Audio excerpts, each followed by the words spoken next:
As you can see the title below, this video is about Lilith in the 8th house. If you have it natally, transitionally, or through your progression, this video is for you. If you're cross-watching, enjoy. Before anything, I just want to say you can go ahead and skip on the timestamps if you already know who Lilith is, what the 8th house is about, and I will also explain a couple examples in this video of celebs and then maybe some character. Yeah, so I hope you enjoy this. Okay, so who is Lilith? Lilith is Adam's original first wife. Adam and Eve both came from the same soil, the same earth, and rose as humans.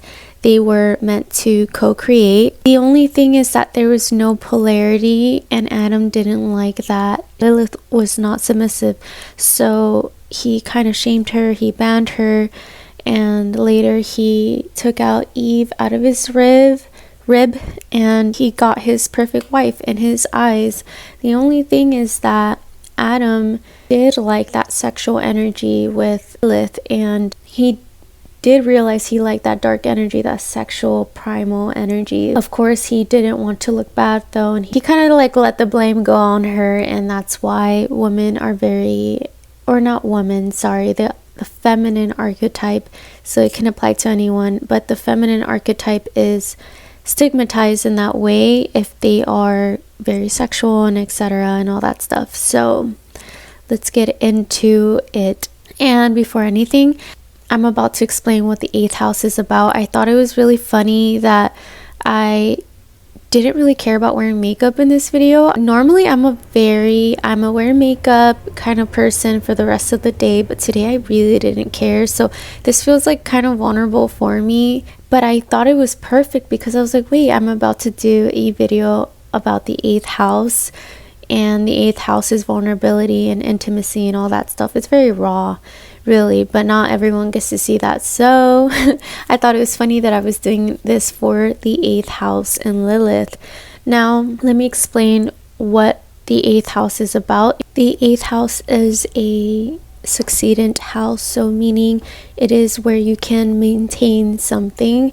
So for example, the 2nd, the 5th, the 8th house, and the 11th house are all succedent, meaning if you put in the effort, you can maintain it. The 2nd house is about material and earthly realm, beyond the body. The 1st house is about the body, but kind of like consumption of through the eyes, through the mouth, through like all that kind of stuff, through the ears. Very sensory, depending on what zodiac sign, but that is like the theme of the 2nd house. It's the material now, and we're material, people are material. The 5th house is about creativity and making, right? But you can maintain that making. You can keep having dates, or you can keep making art, or etc. 8th house is the maintenance of getting other resource, so you can get a check from the government every month because you qualify, and it maintains that energy. That's just an example. And then the last one is the 11th house. So 11th house would be maintaining a community, showing up in that community, and that community will always come and follow through so long as you maintain your appearance, if that makes sense. So there's more to it, really. That's just the small example I can give you for now. Anyhow, the 8th house is also about power dynamics, other resources, other people's money. So that can be government, marriage, family, inheritance. It could also be about intimacy and very taboo things that are hard to talk about in your first date. So if you're divorced, or if you have an STD, or if you have debt, like a lot of money that you owe, there's a lot of there are like themes that people are mostly scared to talk about, or feel like, whoa, that's too much. I'm a very Scorpio person. I have Scorpio moon, so I'm not really afraid to talk about those things on the first date. And it doesn't have to be about romance, and it doesn't have to be that you talk about it in the first date, but those are things that you normally don't just go around and tell people. And sometimes you do need to keep those things a secret. You don't want to be walking around telling people about your very, very intimate life and all details. So also the 8th house is about in-laws. It's about the people that you marry and their family.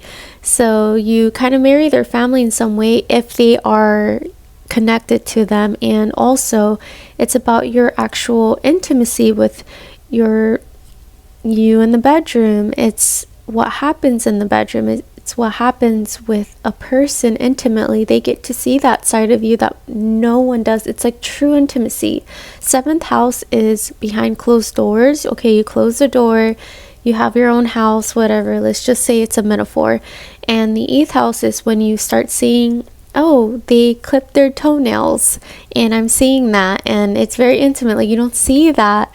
That's usually you do that on your alone time, and then you meet up with someone, and it's very intimate. You're seeing things that you most likely won't see ever when you meet someone or you date someone. This is like true intimacy. This is like one-on-one energy exchange. 8th house is also the house of the occult and about astrology and witchy things, the dark taboo things. But for you or for that person, if they have a placement here, it's like natural and they feel drawn to it. Also, the 8th house is about death and rebirth. It's a very harsh energy. It's like kind of sad to me because it also has energy of abortion or miscarriages, things that most people don't see but you experience intimately with yourself. And if you're a guy, it could be in different ways. So it's very dark themes too. It's not just like, oh, it's fun astrology, ooh, like it's very dark themes as well. It's very intense. It's kind of you're out of your control. And it's funny because this is the succeedant house, a succeedant house. The weird thing is that you kind of could maintain yourself in adversity if you experience so much of it. And I definitely feel like as rocky as it can get in the 8th house, you could maintain yourself. You can almost master the out of control life part of life, if that makes sense. Yeah, that is the 8th house energy. Now let's go into the examples of celebs and also character archetypes. So this one's going to be different than all the videos. Normally I do one celebrity and I focus on that celebrity, but in this case it's a little bit different. I have 2 examples and I'll explain as I go. The first one is going to be Angelina Jolie. The second one's going to be Whitney Houston. They both have Lilith in the 8th house, only if it's in Pleiades. I don't even know if I'm saying that right, but that's how I say it. Pleiades house system. I normally go by traditional whole sign. Sometimes I change over time, and sometimes I go based on what people resonate with. But if you look at their whole sign, their Lilith goes in the 9th house. So I definitely can see the 8th house energy for both of them, but I could also see the 9th house energy for both of them as well. And I'll explain really quick with Angelina Jolie. Angelina Jolie has Venus conjunct ascendant, so hence why she's so attractive. So beautiful. She was always known as that very, very beautiful woman.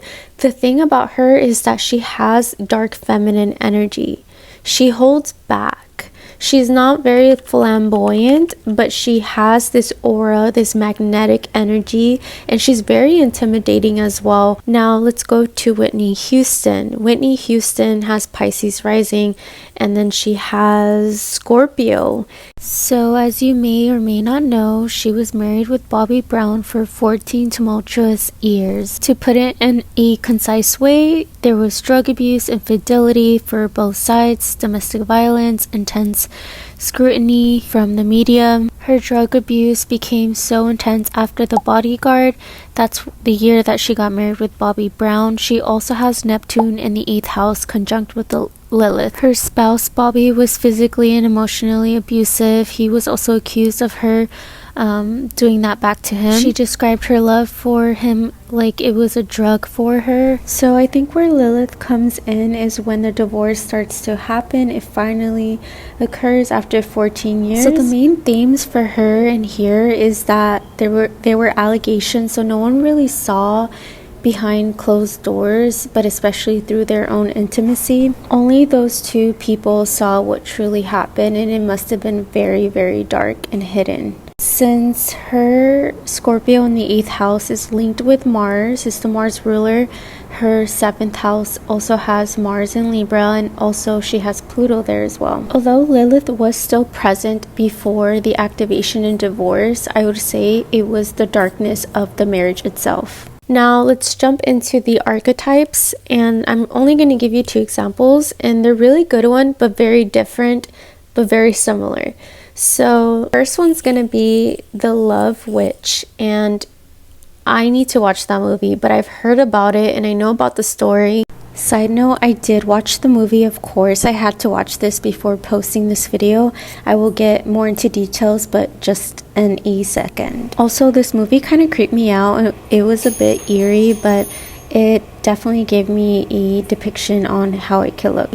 And I can give you a concise description of it. She's this woman who uses the tool of beauty, but the problem with this is that she puts on all this makeup and does her hair and tries to make herself look like that feminine archetype.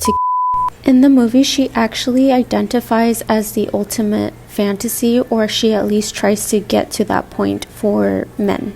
The reason why she does this is because she thinks it's the only way a man can love her, or anyone can love her, specifically men. It's kind of her way of gaining power from feeling so powerless, because she came from a very dark, abusive place in her life when she was younger with her father and other things, but with men in general. But the outcome never actually lasts for her long term when it comes to the ideal love that she thinks in her head.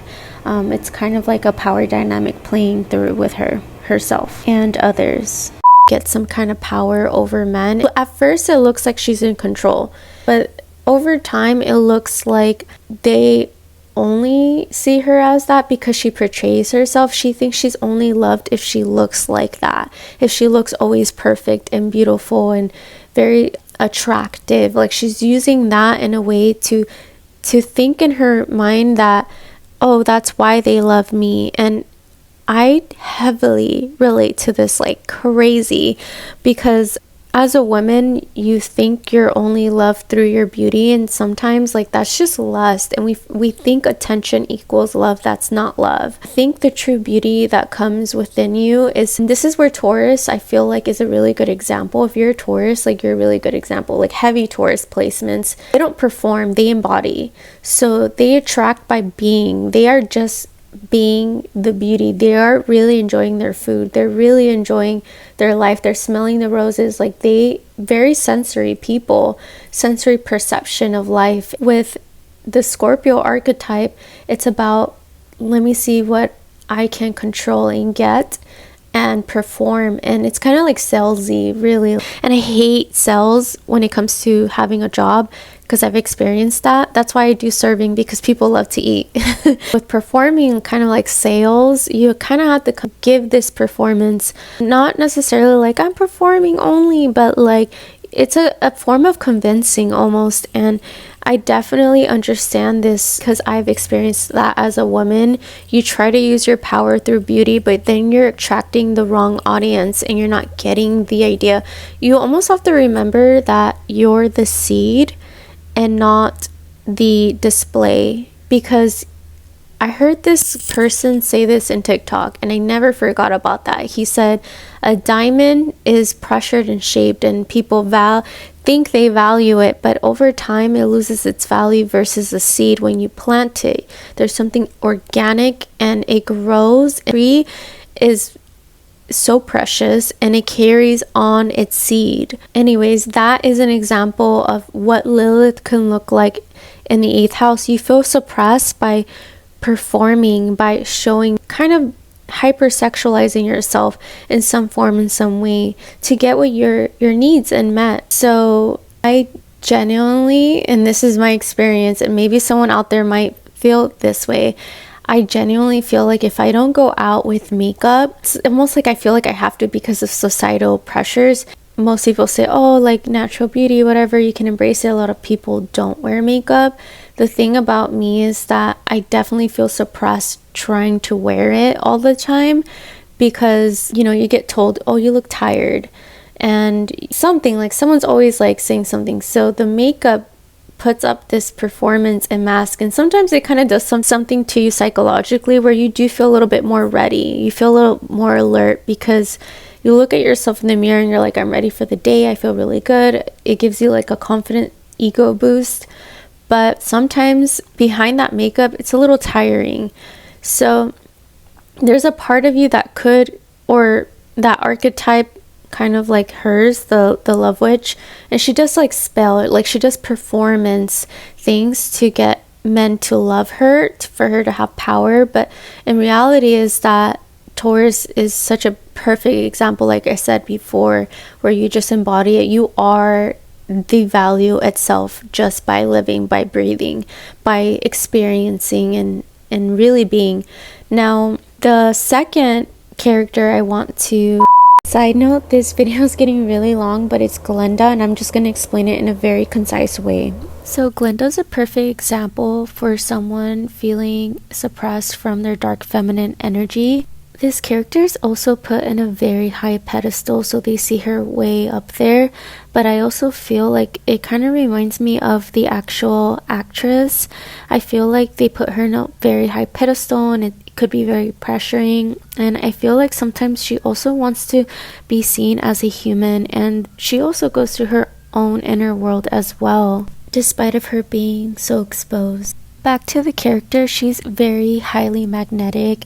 People feel very drawn to her. This is a Lilith 8th house quality. She also has a dark side. I feel like she's a bully, in my opinion, in this movie, and I also feel like it comes from a place of ignorance to an extent.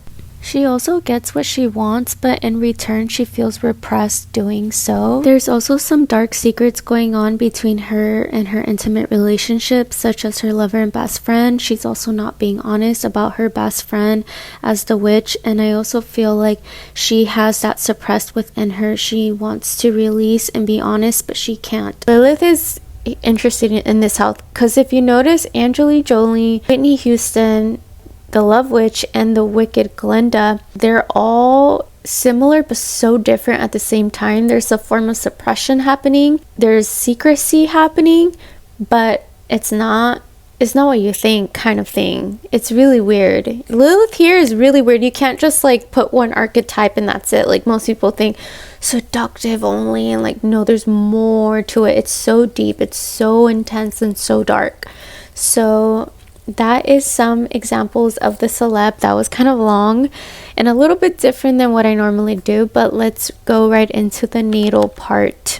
If you have this natally, you're going to feel a lot of power dynamics for sure in this placement. You're going to be involved a lot, maybe with in-laws. Definitely going to feel out of control in some part of your life, and it's going to make you feel suppressed in that way.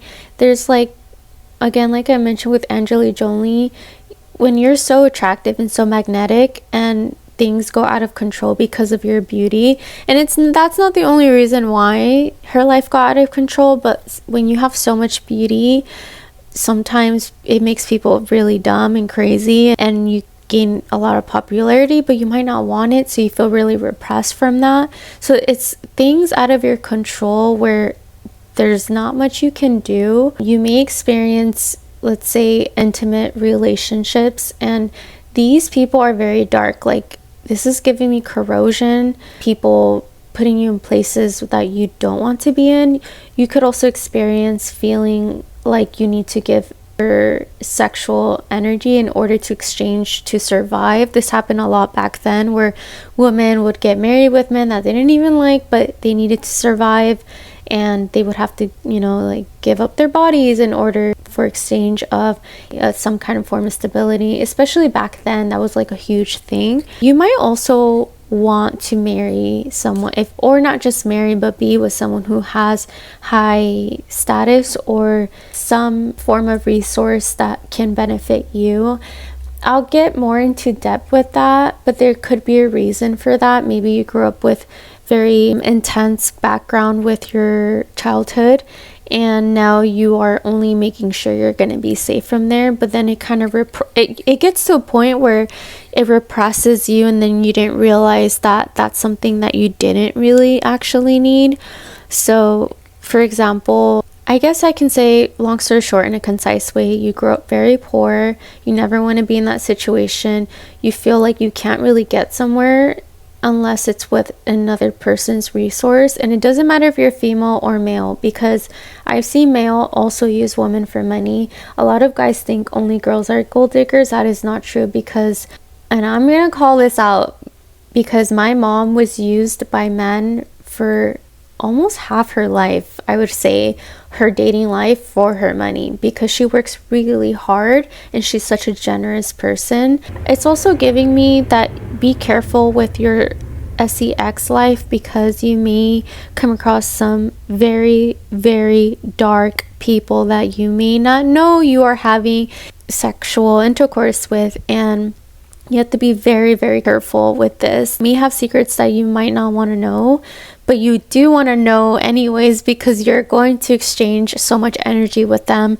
This is also giving me stalker energy as well. I feel like since you're so magnetic here, Lilith is a very sexual symbol. Whether you like it or not, it's kind of like the first house. If you are attractive, and especially in the 8th house, it's based on like intimacy. People will want to get intimate with you, and you're not going to want to just be intimate with just anyone. So you kind of have to guard yourself and be careful. And that's the part where you feel really suppressed, because you don't feel safe all the time with everyone. And you probably have already come across a lot of dark energy with one-on-one intimacy. You may also attract people who want to get your resources, or there's like a money power dynamic. They make you feel less than if you don't make money. You feel repressed inside, like you feel like lower. They like try to like lower you down, like push you down, suppress you, in order for you to feel that you are inferior in that way, whether it's through resources, sexual.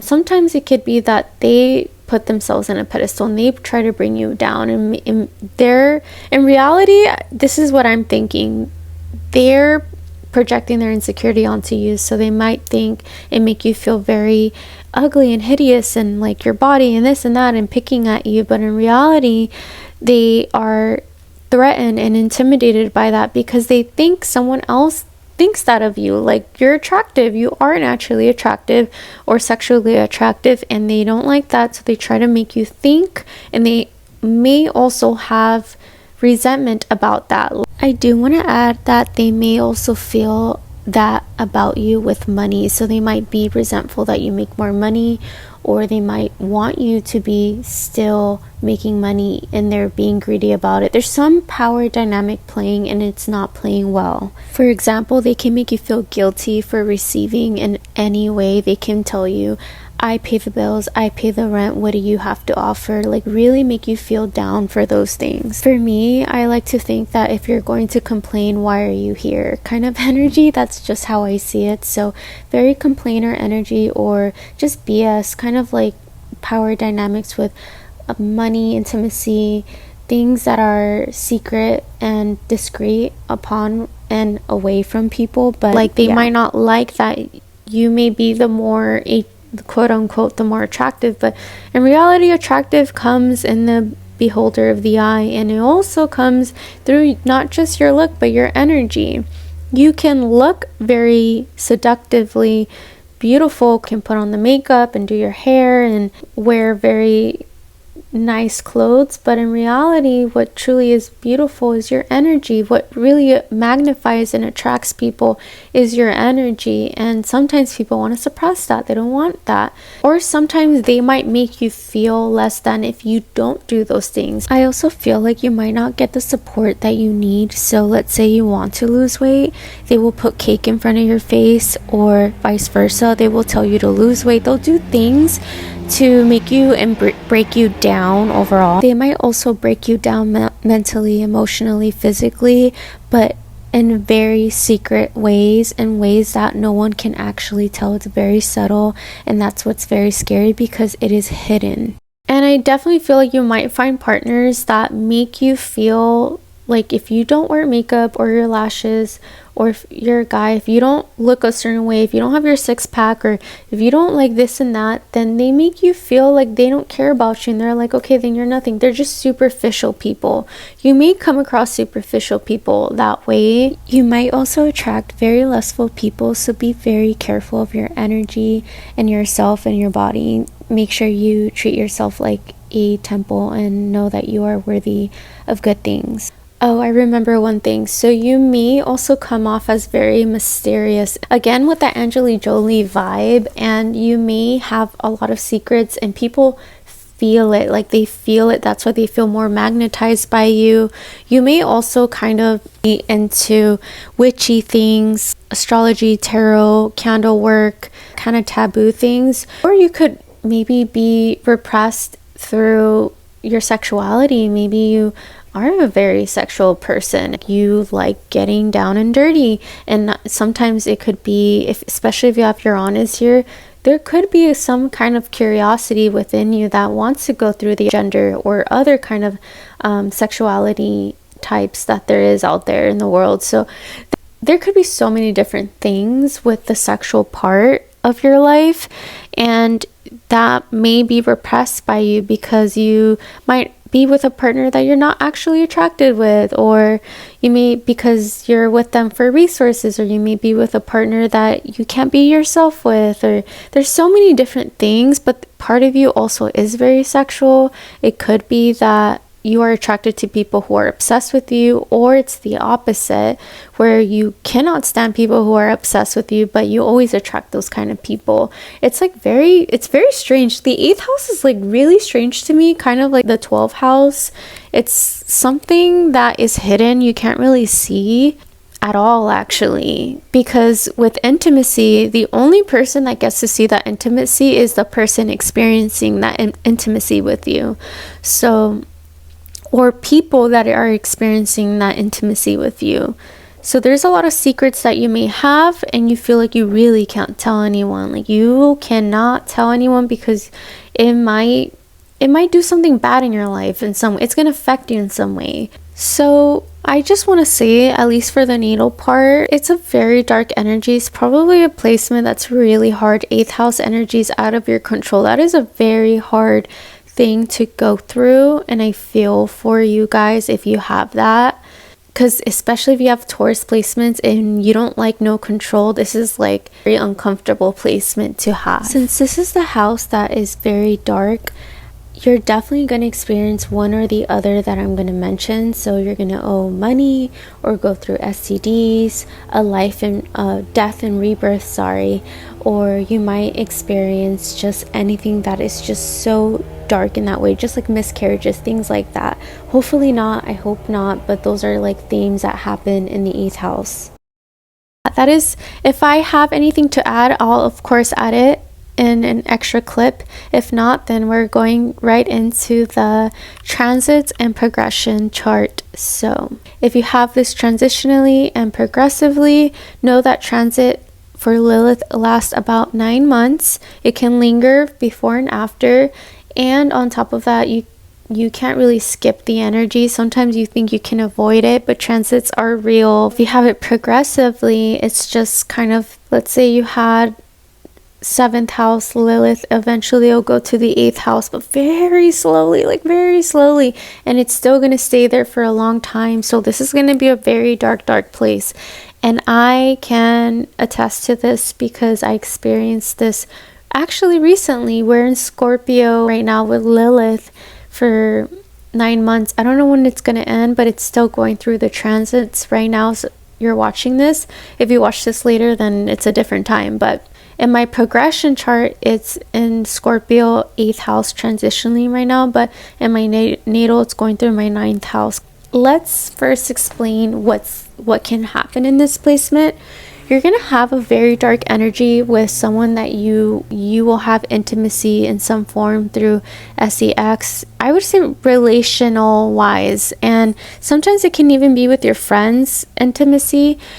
There's going to be some form of exchange or power dynamic that's going to play a role, and you have to be really careful with people around this time because they might want to use you for the money, or you might want to only be in relationship with them through status or money, or like there's some kind of weird thing going on between some resource that you're trying to subconsciously get or they're trying to get from you. And you might be also really into tarot and astrology and occult things like that, or witchy things, candle work. You might be experiencing something really dark. Hopefully, please protect yourself during this time because STDs is a thing. You have to be very, very, very careful because this is the house of intimacy. This is where you go in the bedroom. Also, the 12th house is that way, but just be very, very mindful and careful. Remember that the STX that you give is an energy exchange as well. So be very mindful. There's like a power dynamic with that as well. Let me give you my example. Maybe it can help you a little bit for the transits. It does not mean it's going to happen exactly for you this way, but this is just a depiction in your mind how it can look. So during this transit, I recently went out of the 7th house with Lilith, and now it's transitionally in my 8th house. I was in a toxic ex relationship, on and off, and this person, I can't give you too much information because some things are a little too personal, but this person, the conversations we would have was very based on financial things, and I felt very repressed in the financial part, and let me explain why. So this person was a very love bomber energy. Oh, I forgot to mention that. I'll put that in the extra clip. This placement is a very love bombing energy. So he was a very love bomber person, telling me everything I wanted to hear. Like, and maybe that's what they wanted to an extent. I'm not really sure. But I wanted children so bad. I wanted a family. Like I wanted marriage, like all that stuff. And maybe one day, but only with the right person. Otherwise, then no, like no. This person would tell me, I'm going to take care of you. I'm going to scoop you under my wing, like that kind of energy. And later, after time passed, was complaining that I was not giving enough resource back. And that's through sexual and money. So, and the crazy part was I have a limited time I take care of my family here where I live right now, but I work a certain amount where I only can make so much at this point. That's not my plan for the future. I see myself in a better place, but it takes time to get there. I would be sending him money and paying for some things, and the little that I had, like I didn't have much, to be real with you, but it would get to the point where I only had so little, like nothing. Like I almost was negative in the bank, but I would try, and they would complain about it a couple times that they also want to receive and whatever. And since they pay for these things, then they needed to get their needs met at any time. Like it wasn't necessarily with those words, but it was with those actions. And I just felt so paranoid about the financial part during this transit. And I remember at some point I was like, I don't want anything from you material wise. Like, I got it. Like, I'm gonna take care of myself. Like, I kind of got into the autonomy of Lilith at this point where I was like, I don't need your money. Like, you make me feel like shit though. You make me feel like shit for getting me gifts because you say I don't give you enough back, and there's not much I can offer financially right now where I am in my life. I'm trying to like clean up my own life. You know, I have debt and things like that. So this person was like, okay, like fine. And I hated feeling like that as a girl. There's more to the story. There was like intense power dynamics through trying to make me feel small, but also trying to change something in me sexually in order to satisfy him, or maybe it was his ego. Sometimes I felt like this person had resentment for my beauty, like they had an obsession or the idea that I would cheat or things like that. So sometimes it's really weird, and sometimes the person can have fantasies during this transit also. So they have like an unrealistic expectation. And I saw these things beforehand years ago with this same person, where I wasn't wearing my lashes, and they said, oh, you're not taking care of yourself. Like, I can tell you're not. And I'm like, no, I was feeling so pretty that day. Like, what are you talking about? So sometimes people, through your intimacy during this time, just like I said before with my experience, they're going to make you feel repressed for being so raw and intimate. And the thing about the 8th house, it's such an intimate house. It's such a raw, bare thing. The fact that I'm not wearing makeup right now is a vulnerable thing for me, because I got so, I guess, pressure to always like look a certain way in order to get what you need, and people will like you better and people will treat you nicer. There is like a power dynamic playing in that role with those kind of things. Same thing with men with money. Sometimes it's, you can have the money, but it's like, if you don't have good character and you're not a safe man, it's not going to work out that way for you. So you have to be very careful with what you're using as power, because it's not always power. It could be a facade sometimes. And I did that with beauty a lot when I was younger. I would wear crazy eyelashes. I had to change my hair all the time, wear the most colorful things in the whole world, make myself look hyper feminine in order to attract guys. And guess what? I did. But I remember I was attracting the wrong people, the wrong audience, very lustful people. I mean, the relationship is very exchangeable. I give you money, you give me your sex. Like, it's very like that, and it doesn't feel good all the time. As a woman, I feel like, even as a man, like, we're humans. We deserve true love or genuine good intentions, and you have to start with yourself. You have to start with your intentions. I think the reason why I was with this person was because it was the safest thing I had so far. And did I love this person? Yes, I did love this person, but I also felt like it was at my own detriment, and I was going downhill through my femininity as well. I felt so repressed. So during this transit, all I'm going to say is that I would be very mindful and take notes of, and this is very Lilith energy. The fact that I'm saying take notes is very Lilith, but I would definitely, at this time, I would definitely be mindful and be careful with the information you're giving, with what you're exchanging during this time with other people's resources. If anything, during this transit, I would be as independent as possible. And I hate saying that because I don't want to give the message that you can't rely on others for help. You can get help from others. The only problem is, since the Lilith is such a dark energy during this transit, I think it's just trying to teach you that you also have the power within you to get your resources. It's very rebellious energy for a reason. It comes through for a reason. It's not to say the eighth house is you're getting your own resources by doing it yourself.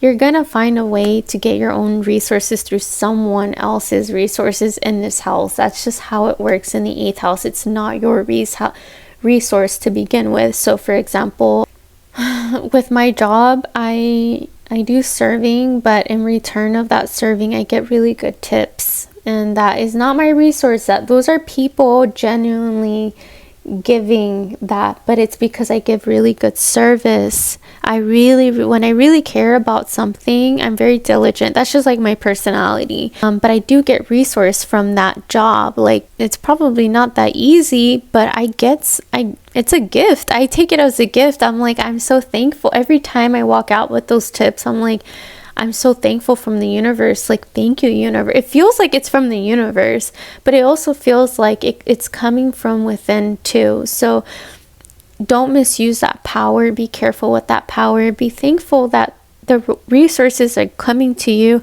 but don't let anyone suppress you. Don't sacrifice yourself for those resources either.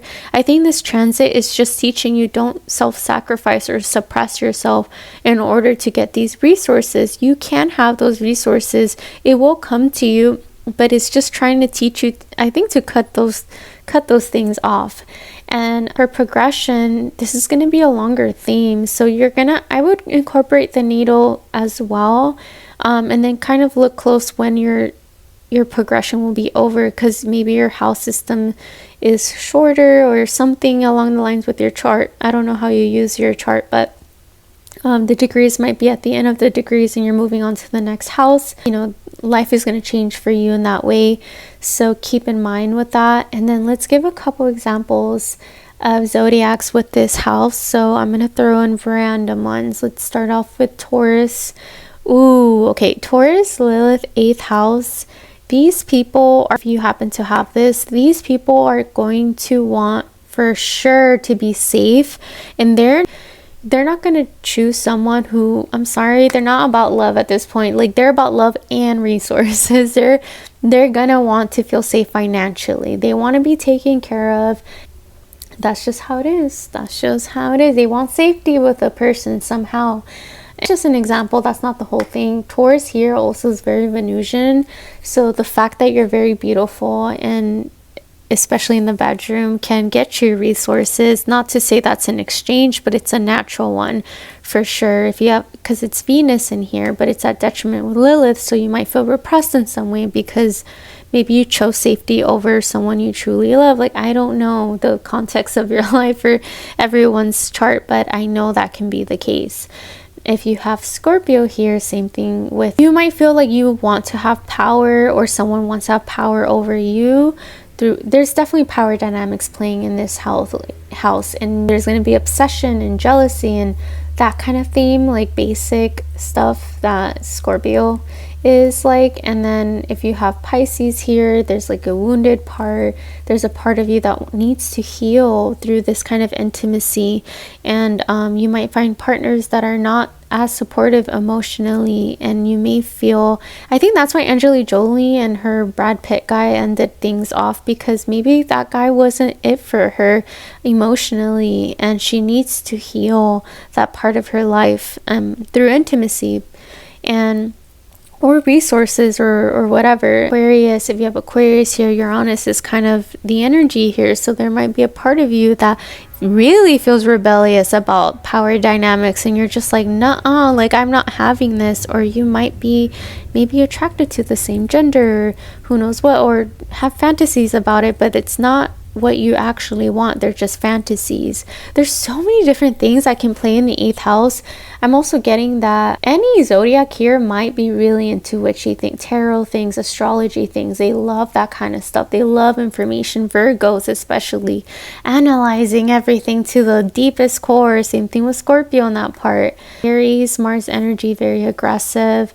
Capricorn, very similar to Taurus, but in a way where they also want status. They want to look good with their partner. There's a lot of examples. If you want to know something very specific about yours, if you have Lilith in this placement, but you have a certain zodiac, I can do a video for you. Just go ahead and comment down below and say like, hey, can you do this one for me for a video?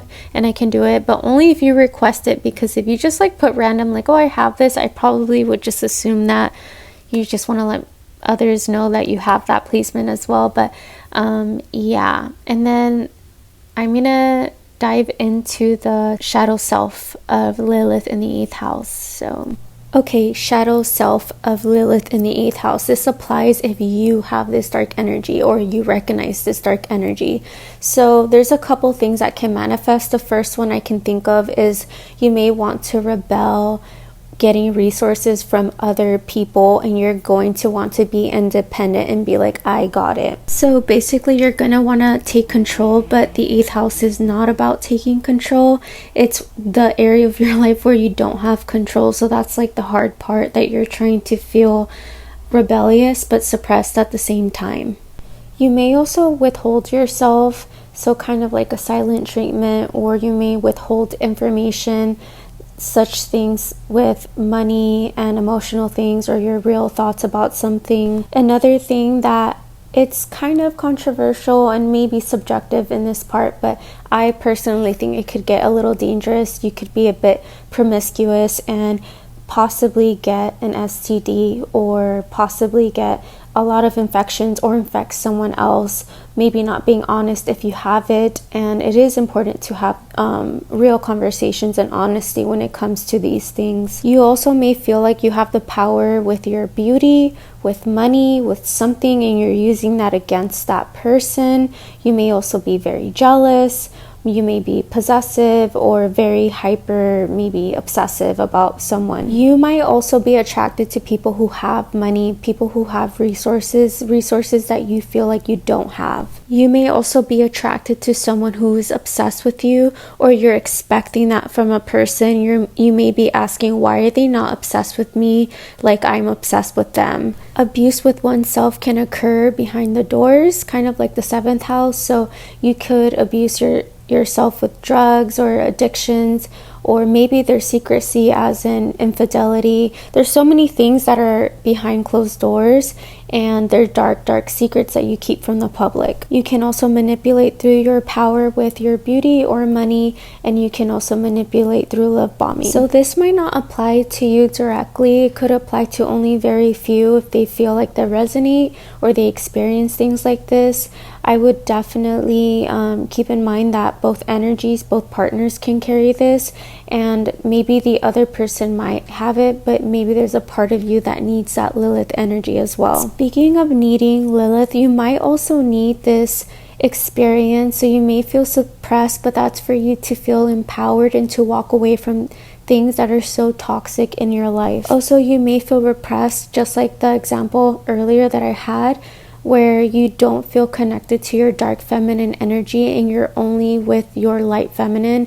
We need some of the dark so we can have boundaries with others as well. So basically, when you have no boundaries, it's another form of self-sabotage. Remember, this is the shadow self, so this is only applicable if you feel like you heavily have this dark energy, or you can really resonate with this. If you don't and you feel like this is not what you resonate, that's okay. Take it with a grain of salt. This is just more based on the shadow self. Okay, I hope this helped you. I hope this was resonating for someone out there. Maybe you feel like you experienced this, or maybe you don't resonate, so, or whatever it is, like, comment down below if you did. If you didn't, that's okay, because remember, every chart is so specific and you can't really pinpoint, make it everyone else's story that way. So I hope it helped, and I love doing, I'm going to say this in every video, I love doing these videos. This is my hobby. I don't have much time. I have to run and do my stuff right now, but I do this out of my heart. I love giving information. I'm an information psycho, this part of my life, and if I have to give something for you, I would tell you to read the book, and I'm going to mention this a million times, Past Lives and Astrology by Mary Devlin. It's going to tell you so much information about karmic things, and I feel like Lilith is a karmic theme in your life. All placements in your chart are karmic, in my opinion. They're there for a reason, for us to embody and experience and to really implement in our lives. And yeah, if you have any questions, go ahead and write them down, like and subscribe, so it can also help other people watch these kind of informational, self-identifying, revelation kind of stuff. And yeah, I appreciate you for watching. Thank you.